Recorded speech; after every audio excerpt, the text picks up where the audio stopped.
जय हिंद। स्वागत है आपका हमारे इस ई पाठशाला सेंटर यूट्यूब चैनल में। हमारा एक और चैनल है जिसका नाम है ई पाठशाला एग्ज़ाम, है ना। दोनों एक ही हमारा ही चैनल है। आप चाहे तो उस चैनल को भी फॉलो कर सकते हैं, ठीक है। तो आज हम पढ़ने वाले हैं दूसरी पीढ़ी के कंप्यूटर। इससे पहले हमने पहली पीढ़ी के कंप्यूटर देखे, अब हम देख रहे हैं दूसरी पीढ़ी के कंप्यूटर, ठीक है। तो समय वेस्ट न करते हुए हम आगे वीडियो बढ़ाते हैं। आज हमको पढ़ना है दूसरी पीढ़ी के कंप्यूटर क्या होते हैं, ठीक है। मैंने पहले ही बता दिया कि पीढ़ी को किस आधार पर बांटा गया है। तो पीढ़ी के आपको तकनीक, है ना, पीढ़ी को आपके तकनीक और साइज़, ठीक है। साइज़ मतलब कंप्यूटर के साइज़ के उपयोग के आधार पर प्रथम पीढ़ी और दूसरी पीढ़ी को बांटा गया है। तो प्रथम पीढ़ी में हमने क्या उपयोग किया था? तो प्रथम पीढ़ी में हमने वैक्यूम ट्यूब उपयोग किया था, ठीक है। ये हमने प्रथम पीढ़ी में किया था। लेकिन आगे खोज बढ़ते गए, लोगों मतलब विद्वानों ने सोचा कि किस प्रकार इस सिस्टम की तरीका को और सुधारा जाए, किस प्रकार त्रुटि रहित कंप्यूटर बनाया जाए, छोटा साइज़ वाला बनाया जाए। तो वैक्यूम ट्यूब का स्थान ले लिया हमारे रजिस्टर ने, ठीक है। ये रजिस्टर वैक्यूम ट्यूब के स्थान को रिप्लेस कर दिया और ये स्वयं उसकी जगह आ गया। इसका भी काम था सिग्नल और पावर को पास करना, ठीक है। इसका भी काम था सिग्नल और पावर को पास करना। तो दूसरी पीढ़ी के कंप्यूटर में रजिस्टर यूज़ किए गए, ठीक है। दूसरी पीढ़ी के जो कंप्यूटर आए उसमें रजिस्टर्स को उपयोग किया गया, जो शेष डिवाइसों के लिए कब पावर देना है कब नहीं देना है ये तय करके उनको सिग्नल और पावर भेजता था। स्टोरेज डिवाइस अभी भी चुंबकीय टेप, उस समय हम पंच कार्ड यूज़ करते थे। अब सेकंड जनरेशन में आ गया तो हम डिस्क, ठीक है। सेकंड जनरेशन में हम चुंबकीय टेप और डिस्क उपयोग करेंगे, ठीक है। डिस्क क्या होता है, चुंबकीय टेप क्या होता है, मैं पहले बता चुका हूँ। हम इसको स्टोरेज डिवाइस वाले सेक्शन में कंप्लीट करेंगे। हो सकता है आपके लिए कुछ नया लग रहा होगा। अगर कुछ नए हों तो थोड़ा सा आप वेट कीजिए। जब हम मेमोरी वाला चैप्टर में जाएंगे, स्टोरेज डिवाइस वाले चैप्टर में, तभी चुंबकीय टेप कैसे काम करता है, डिस्क कैसे काम करता है, उसको हम वहाँ सीख लेंगे, ठीक है। अब इसमें प्रोग्रामिंग लैंग्वेज क्या क्या हो सकता है। पहले पीढ़ी कंप्यूटर में क्या प्रोग्रामिंग लैंग्वेज केवल मशीनी भाषा होती थी, है ना। यदि आपको कंप्यूटर को कुछ कमांड भेजना रहता है तो आपको 0 1 1 0 0 0 इस प्रकार लिखकर उसमें कमांड भर देना होता था। लेकिन अभी सेकंड जनरेशन का कंप्यूटर आ गया है, इसमें आप उच्च स्तरीय का भाषा यूज़ कर सकते हैं। उच्च स्तरीय का भाषा कहने का मतलब है 0 1 को रिप्लेस करके आप वैसा शब्द जो आप समझते हैं, जैसे ऐड, है ना। अब ऐड लिखे तो कंप्यूटर का काम क्या करेगा, ऐड कर देगा, है ना। सब लिखे तो ये कंप्यूटर इसमें सब्सट्रैक्शन कर देगा। पहले ऐड लिखने के लिए हमको 0101 के लिए फॉर्म में उसको निर्देश देना होता था। लेकिन जब जैसे प्रोग्रामिंग लैंग्वेज की भाषा बढ़ी और उसके बाद जो है हमें ये जो है ना असेंबली लैंग्वेज, इसको हम असेंबली लैंग्वेज ही बोलते हैं। देखिए ये जो मैं लिखा हूँ इसको असेंबली लैंग्वेज ही बोलते हैं, ठीक है। तो इसमें कोबोल और फ्लोटान यूज़ होने लगा। देखिए वास्तव में होता क्या है, कंप्यूटर अभी भी, है ना, पहले भी और अभी भी कंप्यूटर केवल 0 और 1 की भाषा ही समझता है ना। इसके सीक्वेंस में आप 0 1 1 0 0 1 1 इस प्रकार का आप इनपुट ही कंप्यूटर समझता है। लेकिन हमने यहाँ लिखा है कि उच्च स्तरीय भाषा। इसका मतलब क्या है, यदि हम ऐड लिखते हैं इसका मतलब जोड़ होता है ना, तो कंप्यूटर इसको जोड़ देता है। लेकिन यहाँ तो हमने ऐड लिखा है, ADD लिखा है, 0 1 तो लिखा नहीं है, तो कंप्यूटर कैसे समझ गया। और अभी हमने बताया कि कंप्यूटर केवल 0 और 1 ही समझता है। अभी का भी कंप्यूटर और पहले का भी कंप्यूटर, वो केवल 0 1 की ही भाषा समझता है। बाकी आप क्या लिखे हो, हेलो लिखे हो, किसी का नाम लिखे हो, उसे कोई मतलब नहीं है। तब क्या होगा, तब ये होगा कि इस ऐड के बीच में और इस 0 1 0 1 के बीच में कोई ऐसा डिवाइस है ना, कोई ऐसा डिवाइस है, या फिर उसको डिवाइस बोले या सॉफ्टवेयर बोले, जो भी है, एक ऐसा सॉफ्टवेयर है, एक ऐसा डिवाइस है ना, जो इस ऐड को इस 0 1 में चेंज करके दे रहा है। इसी को हम बोलते हैं कंपाइलर, या फिर इसको इंटरप्रेटर बोला जाता है। इंटरप्रेटर मतलब चेंज करना। कंपाइलर ऐसे चीज़ों के लिए, जो कंपाइलर शब्द है ऐसे चीज़ों के लिए उपयोग किया जाता है जो आपको सूचना बदल के दिया जाता है। बदल के कहने का मतलब, चलिए एक मान लेते हैं कि एक सम्मेलन हो रहा है ना। कंपाइलर को समझा रहा हूँ मैं, याद रखिएगा। ये कंपाइलर, यहाँ पे एक लड़का है ना, एक लड़का है। अब यहाँ हमारे चीन के कोई, है ना, चीन का कोई राष्ट्रपति आ गया या फिर कोई भी आ गया लोग, है ना, और बगल में हमारे देश के प्रधानमंत्री हैं या फिर कोई भी व्यक्ति है, ये है। अब ये भाषण दे रहा है, क्या दे रहा है, भाषण दे रहा है, लेकिन ये तो चीन में चीनी भाषा में भाषण दे रहा है ना, इसको तो कुछ समझ में आएगा नहीं, ठीक है। चीनी भाषा में देखिए, मैं फिर से आपको थोड़ा सा इसको ड्रॉ कर दूँ तो आपको अच्छे से समझ आ जाए, है ना। मैं इसको लिख देता हूँ आपका चीन, क्योंकि चीन से आया है, ये है हमारा भारत वाला, ठीक है। अभी चूचा कुछ बोल रहा है, लेकिन इसके कुछ पढ़ नहीं रहा है, लेकिन बीच में बैठा है ये बंदा, है ना, ये बीच में बैठा बंदा है, इसको भारतीय भाषा भी आता है और चीनी भाषा भी आता है, ठीक है। तब ये क्या करेगा, इसकी चू को समझेगा और उसको भारतीय भाषा में जो भाषा हिंदी हो या जो भी हो, वो इस भाषा में इसको बदल कर बता रहा है, मतलब उसको ट्रांसलेट करके बता रहा है, ठीक है। तो इसको हम बोलेंगे कंपाइलर। एक ऐसा व्यक्ति जो दोनों भाषाओं का ज्ञान रखता है और वो भाषा का आदान प्रदान करता है, वो होता है कंपाइलर, ठीक है। तो उसी प्रकार यदि कोई दूसरी पीढ़ी के कंप्यूटर या फिर आने वाले पीढ़ी के कंप्यूटर में हाई लेवल लैंग्वेज, है ना, जिसको हम उच्च स्तरीय भाषा बोलेंगे, यदि उस भाषा में, ठीक है, उच्च स्तरीय भाषा में यदि अपना इनपुट देता है ना, तब क्या करेगा, बीच में जो कंपाइलर बैठा है, इसको तो हाई लेवल भी आता है और लो लेवल भी आता है, तो क्या करेगा, इस हाई लेवल को लो लेवल में चेंज कर देगा और इसको दे देगा आपके कंप्यूटर को, ठीक है, इसको दे देगा कंप्यूटर को। अब इस कंप्यूटर के द्वारा कुछ प्रोसेस करके आउटपुट देगा, तो याद रखिएगा कंप्यूटर आउटपुट भी 010 में देता है ना, कंप्यूटर इनपुट 010 में ही लेता है और वो आउटपुट भी 010 में देगा, है ना। यदि आप जो है 011 अगर जोड़ते हो इस 011 से, तो इसका जो ऐड आएगा, वो जो भी आएगा, फिलहाल मैं यहाँ इसमें जोड़ नहीं रहा हूँ, जो भी आएगा वो 010 में आएगा, लेकिन उस 010 को तो हम तो समझते नहीं हैं, वो तो हमारे लिए केवल 0 और 1 है, तो इसको वापस चेंज करके देता है इस देखने वाले को, ठीक है। यहाँ हो सकता है हौच पौच हो गया, मैं एक नए पेज में आपको बता देता हूँ, ठीक है। देखिए क्या हुआ, ये ऐसा मैं बना देता हूँ, ठीक है। ये हमारा है कंपाइलर, ठीक है, ये कंपाइलर है, ये है हमारा कंप्यूटर, ठीक है, और ये है हम, ठीक है, ये है हम, ठीक है, ये है हम। हमने कंप्यूटर को कुछ निर्देश दिया ऐड करने के लिए, है ना, ऐड करने के लिए। कंप्यूटर समझता नहीं है, तो कंपाइलर क्या करेगा, इस ऐड को लेगा, है ना, और इसको चेंज कर देगा 0101 में और इसको सौंप देगा, लो भाई इसको पकड़ो। तो जो कंप्यूटर है इसको प्रोसेस करने के बाद, है ना, इस इंफॉर्मेशन को या फिर जोड़ेगा, घटाएगा, जो करेगा, इसको दे देगा कंपाइलर और वापस इसको सौंप देगा, ठीक है। क्या करेगा, वापस इस कंपाइलर को दे देगा, वापस क्या करेगा, इस कंपाइलर को दे देगा, वापस इस कंपाइलर को देगा, तो 0101 के भाषा में ही देगा, है ना। लेकिन इसको ये क्या करेगा, जो कंपाइलर है हमको वापस चेंज करके हमको प्रदान करेगा कि इसका वैल्यू होता है जैसे 69 होता है, ऐसा करके, समझ गए। कंपाइलर का मतलब ये होता है। इतना बताने का मेरा मतलब यही है कि हम जो हाई लेवल लैंग्वेज का यूज़ कर रहे हैं, है ना, जो हम हाई लेवल लैंग्वेज का यूज़ कर रहे हैं, उसके बीच एक कंपाइलर उपयोग होता है। इसका मतलब आप क्या समझे, यदि क्वेश्चन पूछा गया कि कंपाइलर या फिर इंटरप्रेटर का उपयोग किस पीढ़ी से होता गया, तो वो दूसरी पीढ़ी में आएगा, क्योंकि हम असेंबली लैंग्वेज का यूज़ कर रहे हैं, है ना, कोबोल का यूज़ कर रहे हैं, फ्रोटान का यूज़ कर रहे हैं। बाकी देखिए फ्रोटान, कोबोल, असेंबली लैंग्वेज क्या है, जब हम प्रोग्रामिंग लैंग्वेज पढ़ेंगे ना, उस समय बताएंगे, ठीक है। अभी बस इतना जान लीजिए कि कंप्यूटर से बात करने के लिए ये भाषा है, जैसे आप और मैं बात कर रहे हैं हिंदी में, इंग्लिश में, है ना, उसी प्रकार कंप्यूटर से बात करने का ये भाषा होता था लिखित में, है ना, ऐसा हम लिखते थे और कंप्यूटर समझ जाता था।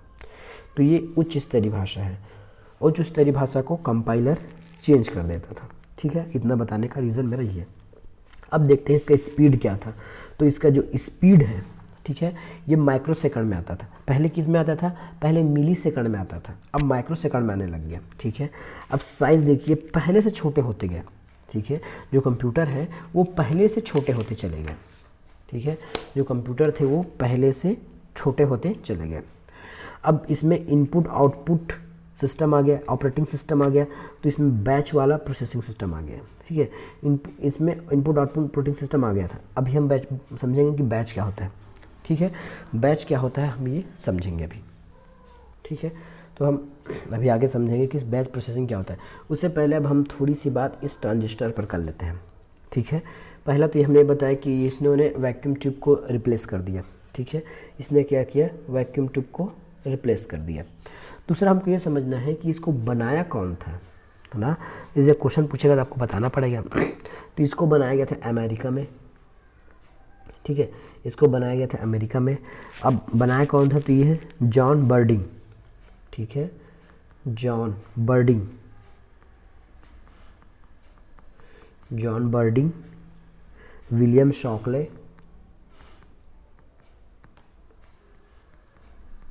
विलियम शॉकले और वाटर ब्रेटन है, क्या नाम है, वाटर ब्रेटन या ब्रेंटन लिख लीजिए, है ना।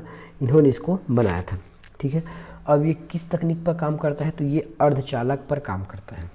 ठीक है, ये जो है अर्धचालक पर काम करता है। अर्धचालक क्या होता है, जब आप केमिस्ट्री पढ़ेंगे तो आपको अर्धचालक पता चल जाएगा। फिर भी हम बता देते हैं कि अर्धचालक होता क्या है। अर्धचालक वैसे तत्व, है ना, और रसायन विज्ञान के अंदर ऐसे तत्व जिसकी जो बाहरी संख्या में इलेक्ट्रॉन 4 होता है ना, जिसकी इलेक्ट्रॉन की संख्या 4 होती है, उसको हम बोलते हैं अर्धचालक। ठीक है, बाहरी कक्षा में इलेक्ट्रॉन की संख्या 4 होती है, तो इसमें क्या होता है, ये धातु और अधातु दोनों का गुण दर्शाते हैं, है ना। धातु क्या होता है, वो करंट को पास कर देता है, अधातु करंट को पास नहीं करता। तो इसमें धातु और धातु दोनों का गुण रहता है। अर्धचालक में धातु और धातु का गुण दोनों होता है। ये सामान्यतः जो है ना, चालक के रूप में व्यवहार नहीं करते, मतलब इसमें करंट पास नहीं होता, लेकिन इसको जैसे ही थोड़ा सा हीट दे दिया जाए तो ये करंट को जाने दे देता है। ठीक है, ये होता है अर्धचालक, है ना। अब अर्धचालक के रूप में इस ट्रांजिस्टर में क्या उपयोग किया गया था, ये क्वेश्चन पूछा जाएगा, है ना। तो सिलिकॉन, ठीक है, सिलिकॉन और जर्मेनियम, ठीक है, सिलिकॉन और जर्मेनियम इसमें उपयोग हुआ था, है ना। हो सकता है मैंने कहीं सिंबल गलत लिख दिया होगा, आप उसको ठीक कर लीजिएगा, या फिर मैं जो बोल रहा हूँ उसको लिख लीजिएगा। तो ट्रांजिस्टर की खोज किसने की, तो जॉन बर्डिंग, विलियम शॉकले और ब्रेटन ने की थी। ठीक है, ये अर्धचालक से बना है। दूसरी बात, अर्धचालक के रूप में इसमें सिलिकॉन और जर्मेनियम यूज़ हुआ था। ठीक है, क्वेश्चन ने आपको अधिकतर पूछे तो ट्रांजिस्टर आपको अर्धचालक है, ये आपको जर्मेनियम ही बताना है। ठीक है, यदि आपको सिलिकॉन ऑप्शन में नहीं रहेगा तब आपको जर्मेनियम ही इसका आंसर बताना है। ठीक है, ये हमने सब देख लिया। अब हमको समझना था कि बैच प्रोसेसिंग क्या होता है। मैं इसको डिलीट कर रहा हूँ, यदि आप लिख रहे हैं तो लिख लीजिएगा पॉज करके। अब हमको समझना था कि बैच प्रोसेसिंग क्या होता है। बैच प्रोसेसिंग का मतलब होता है हम कंप्यूटर को ना एक कंप्लीट इंस्ट्रक्शन दे देते हैं कि इतना सारा आपको काम करना है। इसमें अंदर बहुत सारा काम रहेगा, जैसे प्लस करना है, फिर माइनस करना है, फिर गुना करना है, या फिर फोटोकॉपी करना है, जब जो भी है, या फिर साउंड बजाना है, म्यूज़िक चलाना है। ये हमने इसको टारगेट फिक्स करके दे दिया, इतना पहले प्लस कीजिए, माइनस कीजिए, है ना। ये आपका बैच प्रोसेसिंग में हो गया। हमने एक बार उसको पूरे सिस्टम को इनपुट दे दिया, है ना, या फिर इंस्ट्रक्शन दे दिया। तो कंप्यूटर क्या करेगा, इस सबसे पहले प्लस वाला काम करेगा, फिर माइनस वाला काम करेगा, फिर गुना करेगा, फिर आपके लिए साउंड बजाएगा, फिर आपके लिए मूवी चलाएगा। इसमें आपका मानवीय हस्तक्षेप नहीं होता। मतलब एक बार यदि आपने उसको आदेश दे दिया, है ना, तो वो अपने हिसाब से ही सब कुछ, अपने हिसाब से, मतलब जो आपने फिक्स किया है, प्लस माइनस इंटू फिर साउंड म्यूजिकल, इस प्रकार वो पूरे टास्क को करते जाएगा, है ना, पूरे टास्क को करते जाएगा। इसमें मानवीय हस्तक्षेप नहीं हो सकता। एक बार यदि आपने उसको बैच प्रोसेसिंग दे दिया तब उसमें कोई मानवीय हस्तक्षेप नहीं हो सकता था। ठीक है, तो इसको बोलते हैं बैच प्रोसेसिंग सिस्टम। ठीक है, उसमें आपके पास इसमें ऑपरेटिंग सिस्टम भी आ गए। उसके बाद इसमें ऑपरेटिंग सिस्टम भी उपयोग होने लगे थे। ठीक है, उसके बाद इसमें ऑपरेटिंग सिस्टम भी उपयोग होने लगे थे। अब इस पीढ़ी के जो कंप्यूटर थे आपके IBM, है ना, IBM 1401 यूज़ हुआ, IBM 7094 हुआ, PDP-8 आपके इसमें यूज़ होते गया। ठीक है, PDP-8 यूज़ होते गया। उसके बाद है NCR 340 इसमें यूज़ होता था। क्या चीज़ था? NCR NCR 304, ठीक है। NCR 304 भी इसी पीढ़ी के कंप्यूटर थे। द्वितीय पीढ़ी के जो कंप्यूटर का उपयोग जो है आपके व्यावसायिक और औद्योगिकी उपयोग में अधिकतर हुआ।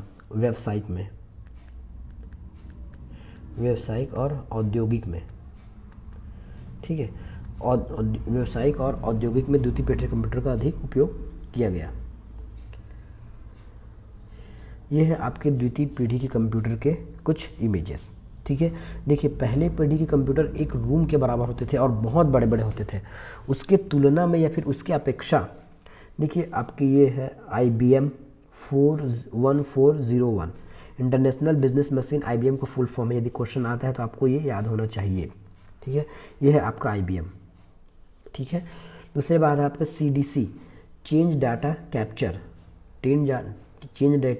ये आपके CDC का फुल फॉर्म है 1604। उसके बाद है PDP-8 प्रोग्राम्ड डाटा प्रोसेसर, ठीक है, प्रोग्राम डाटा प्रोसेसर। इस प्रकार के कंप्यूटर पहले छोटे बनते गए, ठीक है। तो ये यहाँ पे हमने क्या पढ़ा, हमने यहाँ पे द्वितीय पीढ़ी के कंप्यूटर को कंप्लीट कर लिया है। अब देखते हैं नेक्स्ट पीढ़ी के कंप्यूटर क्या होंगे। नेक्स्ट पीढ़ी हम आते हैं तृतीय पीढ़ी में। अब पीढ़ी तृतीय आ गया, इसका मतलब ये है कि इसका डिवाइस चेंज हो गया होगा और साइज़ छोटा हो गया होगा, है ना। यही तो हमारा उद्देश्य था, या फिर यही तो हमारा एक बेस है कि हम उसके साइज़ और उसके डिवाइस, उपयोग किए जाने वाले डिवाइस के हिसाब से हम उस पीढ़ी को बांटे हैं। तो सबसे पहले देखिए, पीढ़ी में सेकंड पीढ़ी के ट्रांजिस्टर को रिप्लेस करके हमारे पास आ गया IC, ठीक है, हमारे पास आ गया IC। तो डिवाइस इसमें IC चिप यूज़ हुआ, ठीक है। सेकंड जनरेशन में IC उपयोग होते गया। अब इस IC के बारे में जान लीजिए। ये IC जो है आपके जर्मेनियम का है, जिसको हम अर्धचालक बोलते हैं, अर्धचालक है। इस IC का फुल फॉर्म है इंटीग्रेटेड सर्किट, ठीक है। IC का फुल फॉर्म है इंटीग्रेटेड सर्किट,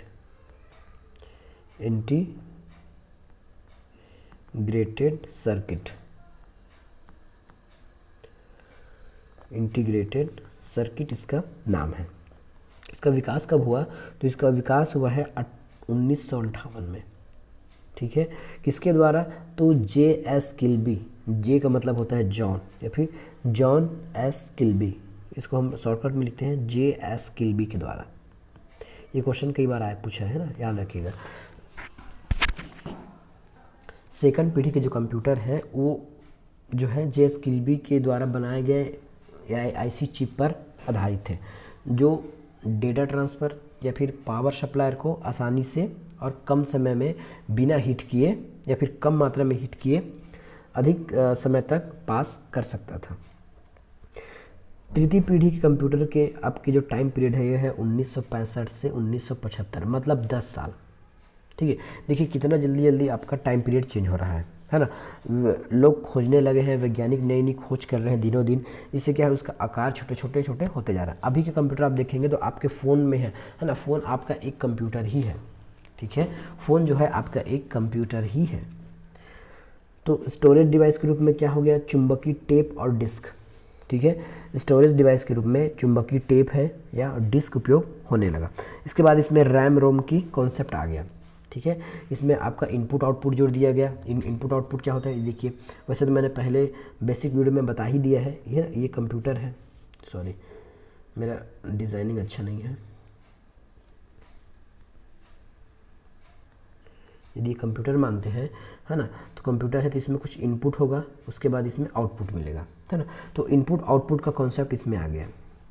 तो इसमें कीबोर्ड, माउस, ऑपरेटिंग सिस्टम इसमें उपयोग होने लगा।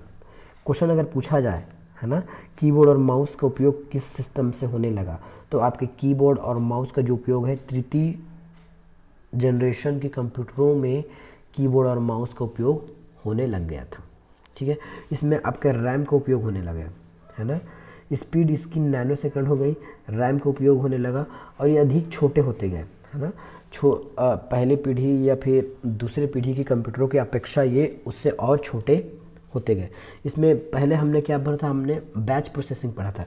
बैच प्रोसेसिंग में क्या पढ़ा था कि यदि हमने एक बार, है ना, एक बार कंप्यूटर को यदि हमने आदेश दे दिया तो वो जब तक वो टास्क कंप्लीट नहीं होगा कंप्यूटर अन्य काम नहीं करेगा या फिर आप उसमें हस्तक्षेप नहीं करेंगे।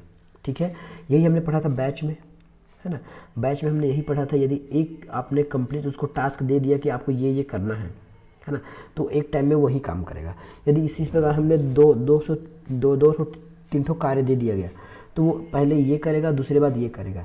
लेकिन अभी की जो कंप्यूटर है वो उसमें मल्टीटास्किंग आ गया था, है ना। मल्टी प्रोग्रामिंग या फिर मल्टी प्रोग्रामिंग शुरू उसमें हो गया था, मतलब ये एक बार में एक से अधिक कार्य कर सकता था, एक बार में एक से अधिक कार्य कर सकता था। रियल टाइम हो गया, ऑपरेटिंग सिस्टम होने लगा, रियल टाइम है, मतलब तुरंत काम होने लगा। इस प्रकार से रियल टाइम का मतलब क्या है, यदि मैंने इसको एक काम दे दिया, रियल टाइम का मतलब समझिएगा, रियल टाइम, है ना। यदि मैंने इसको एक काम करने के लिए सौंप दिया गया, है ना, यदि इस कंप्यूटर को मैंने एक कार्य सौंप दिया गया कि आप प्लस माइनस कीजिए किसी शब्द का, और उसी समय मैंने एक बार फिर इंस्ट्रक्शन दे दिया क्योंकि मुझे म्यूज़िक सुनना है या साउंड सुनना है, तो इस काम को करते करते ये सिस्टम जो है आपके लिए म्यूज़िक और साउंड भी बजाएगा।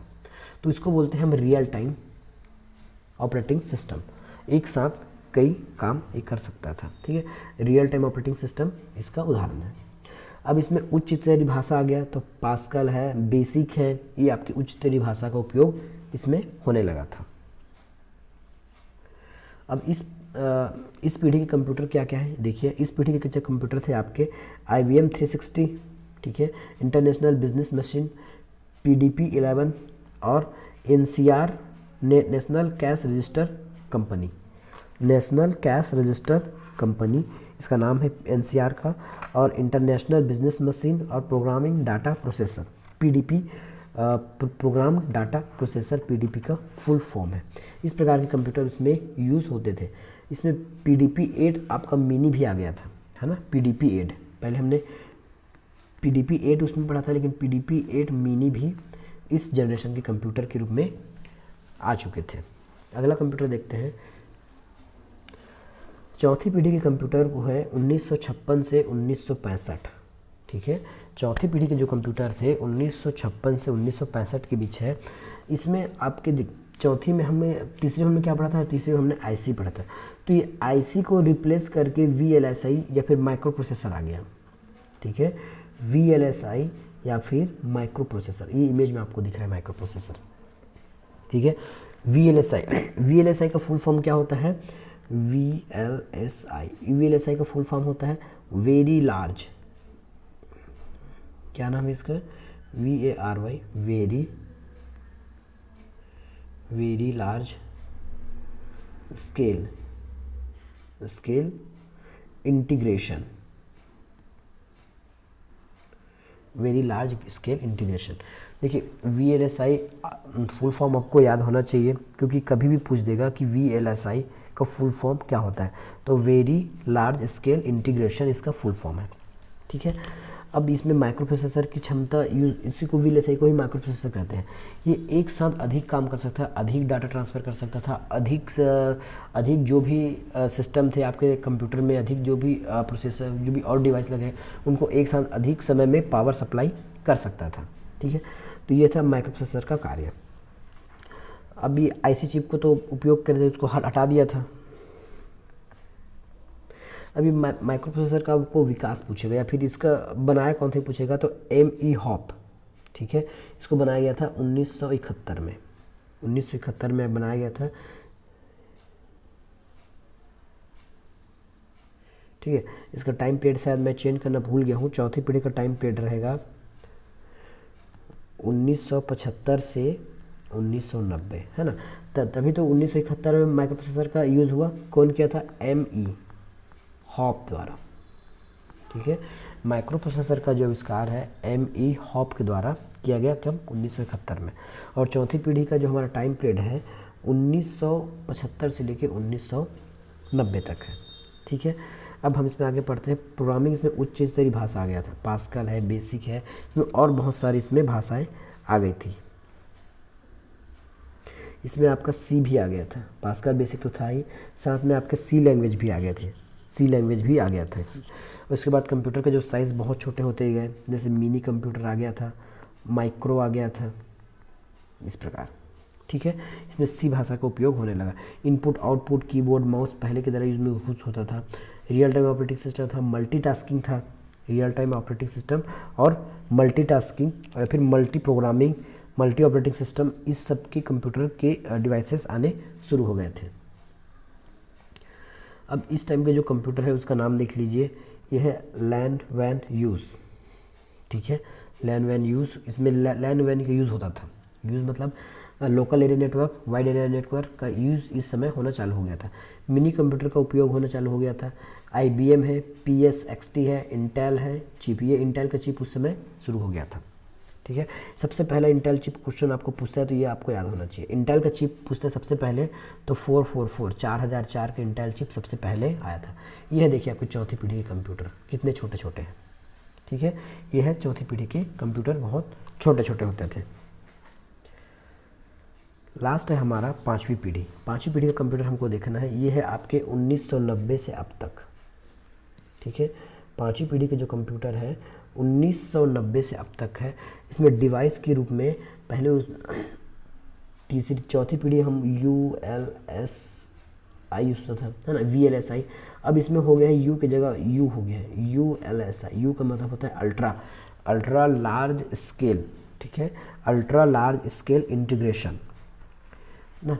माइक्रो प्रोसेसर, AI का मतलब होता है AI, है ना, AI का होता है आर्टिफिशियल इंटेलिजेंसी। आर्टिफिशियल इंटेलिजेंसी का मतलब है कि इस कंप्यूटर को ऐसे बनाया गया है जो मानवों के हिसाब से सोच सके। वैसे तो सोचता नहीं है, उसमें जितना प्रोग्रामिंग किया जाएगा उसी प्रकार किया जाएगा, लेकिन अभी के जो एडवांस कंप्यूटर है ना, वो ऑटोमेटिक इनपुट ले लेते हैं किसी भी देख।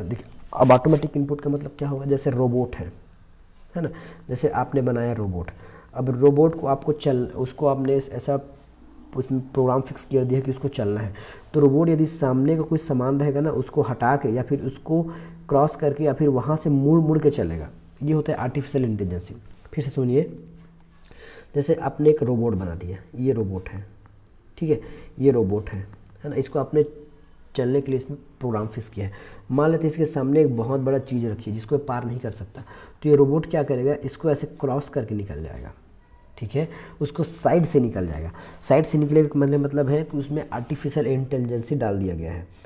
कहने का मतलब ये है, यदि उनको ऐसा लगे कि सामने अगर पार नहीं कर सकता है, यदि उसके कैमरे में कुछ बड़ा चीज़ दिखता है ना, अपने से बड़ा चीज़, ऐसा कोई वो अनुभव करता है, वैसे अनुभव करता है, तब की स्थिति में ये ऐसे साइड से निकल जाएगा, है ना, ये आपके साउंड को समझ के रुक जाएगा।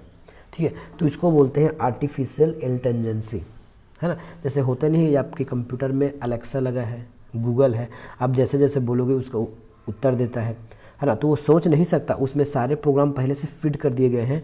तो जो एडवांस जानकारी है उसको हमने ही AI कह दिया। ठीक है, अब स्टोरेज के लिए इसमें सेमीकंडक्टर है, CD है, DVD है, हार्ड डिस्क है, ये सब उपयोग होने लगे। प्रोग्रामिंग उच्च स्तरीय पास्कल है, बेसिक है, C है, हैश है और बहुत सारे जावा वगैरह है, ये बहुत सारे उपयोग उसमें होने लगे। ठीक है, स्पीड की बात करें तो इसमें नैनो सेकंड हो गया। रैम का उपयोग तो होने ही लगा था। ये बहुत छोटे हो गए, आपके फ़ोन भी एक कंप्यूटर है। याद कीजिए, पहले पीढ़ी के कंप्यूटर 50 साल पहले जाते हैं तो आपका कंप्यूटर एक घर के बराबर होता था, और वही कंप्यूटर आज आपके पॉकेट में आ जाता है। ठीक है, तो है ना कंप्यूटर की क्रांति।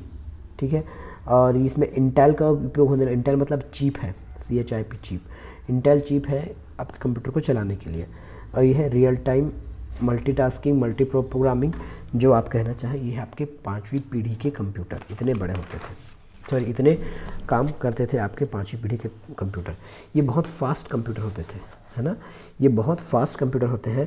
और पाँचवीं पीढ़ी के कंप्यूटर में ही आपका सुपर कंप्यूटर भी आता है। ठीक है, सुपर कंप्यूटर के लिए हम एक अलग सा चैप्टर रखेंगे सुपर कंप्यूटर के लिए, जिसमें आपको पता चलेगा कि सुपर कंप्यूटर क्या चीज़ होता है। ठीक है, तो ये थे हमारे पाँचवीं पीढ़ी के कंप्यूटर। इसमें और कुछ बताया क्या पाँचवीं पीढ़ी के कंप्यूटर में, तो इसका आपको पता चलना चाहिए कि इसमें क्या क्या आता है। तो आपके इसमें लैपटॉप है, नोटबुक है, स्मार्टफोन है, और जो बहुत सारे कंप्यूटर जो आप अभी यूज़ करते हैं घर में, ऑफिसों में या फिर देखते होंगे, तो वो सभी जो है आपके पाँचवीं पीढ़ी के कंप्यूटर हैं। अभी छठा पीढ़ी आया नहीं है। ठीक है, आया नहीं कहने का मतलब जब 10-20 साल और बीत जाएंगे तब कुछ नया टेक्नोलॉजी और आ जाएगा, तब हम उसको पाँचवीं पीढ़ी से छठवीं पीढ़ी में मानते जाएंगे। ठीक है। तो इसमें कुछ आपके स्मरणीय तथ्य हैं। स्मरणीय तथ्य क्या है ये देखिए। सबसे पहले क्वेश्चन पूछा जाएगा कि कंप्यूटर के जनक कौन से हैं, है ना, जनक पूछा जाएगा, जनक। तो जनक कौन सा है कंप्यूटर का, तो चार्ल्स बेबेज, चार्ल्स बेबेज ये आपके जनक हैं, ठीक है। आधुनिक कंप्यूटर का जनक किसको बोला जाता है, तो ये है एलन ट्यूरिंग, ठीक है। आधुनिक कंप्यूटर का जनक बोला जाएगा तो एलन ट्यूरिंग, ये आपके आधुनिक कंप्यूटर का जनक कहा जाता है।